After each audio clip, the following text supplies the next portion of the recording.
Texte de Lady Nefertiti, transmis par Channeling. L'art et sa fragilité.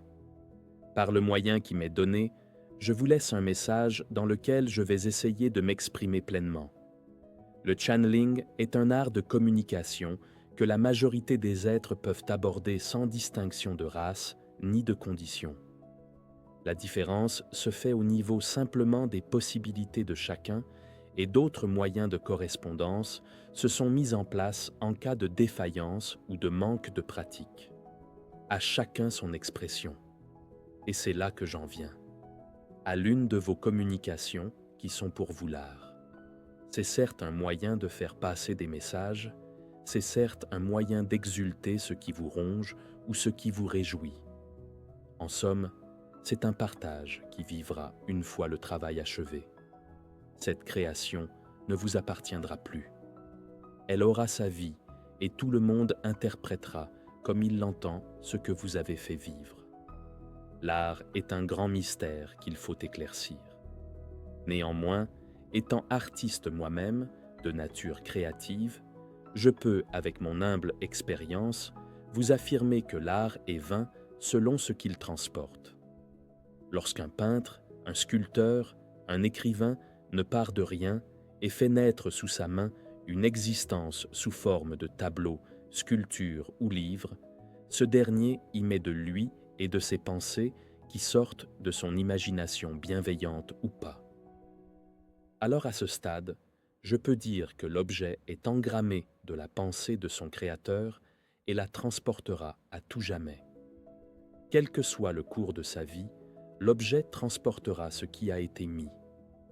Une fois terminé, l'histoire que l'objet anime se propagera pour certainement faire écho avec la réalité éthérique. Il peut semer autour de lui et faire prendre corps cette histoire sans fin. Bien sûr qu'un créateur, et selon sa mission qu'il s'est donnée, peut juste témoigner de ce qui se passe autour de lui pour le relater. Un peu comme un journaliste. Ensuite, il y a l'artiste qui inventera un monde, un style. Mais l'invente-t-il vraiment?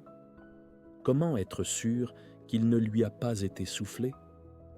Comment peut-on être sûr qu'il ne l'a pas ramené depuis l'autre côté du miroir jusqu'à cette vie-ci?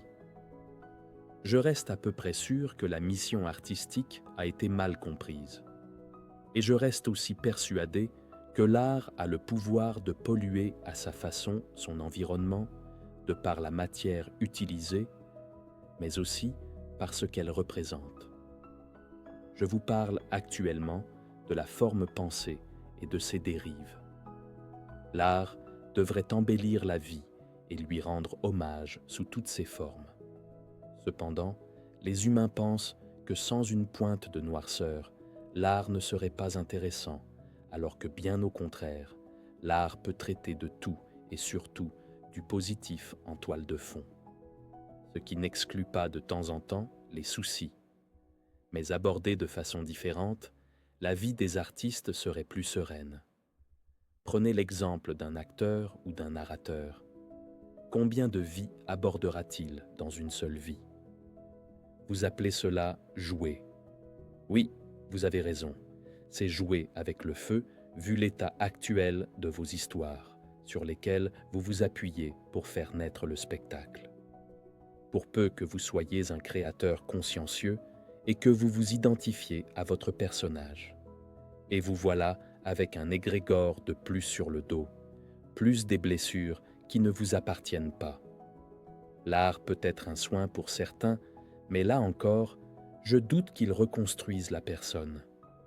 Il peut donner un certain équilibre, un certain aplomb, mais de là à guérir, j'en doute fort, car l'instabilité se déplacera ailleurs, mais elle sera toujours en place.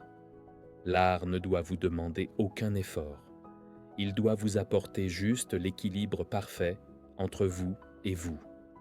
Oui, vous avez bien lu, j'ai bien dit entre vous et vous. L'art est un passeur d'informations et non un transmutateur.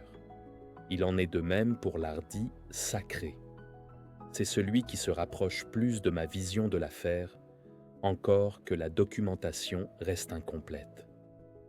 Mes amis étudiants, pour tous ceux qui parmi vous pratiquent un art, demandez-vous ce qu'il pourra apporter aux autres en tant qu'informateur et en tant que bienfaiteur pour son entourage. Laisser un héritage de cette force est bien plus salutaire pour vous tous. Il en est de même pour tous les corps créateurs. La musique, les poèmes, les créations de toutes sortes, en passant par l'ameublement qui est un art de vivre. Tout doit être pensé soigneusement par un état d'esprit lumineux. Si l'art transporte votre malaise, il le transmettra et le propagera chez d'autres. Quant à leur matière, repensez-la également. C'est une question d'éthique. Comment peut-on créer dans une matière destructrice en déclarant que cette création est pour le bien de l'humanité? Je vous laisse ces quelques lignes dans le seul but de vous faire comprendre que votre rôle reste important dans le monde artistique et repose sur vos épaules le bien fondé de la lumière éternelle. Merci de votre écoute et à bientôt.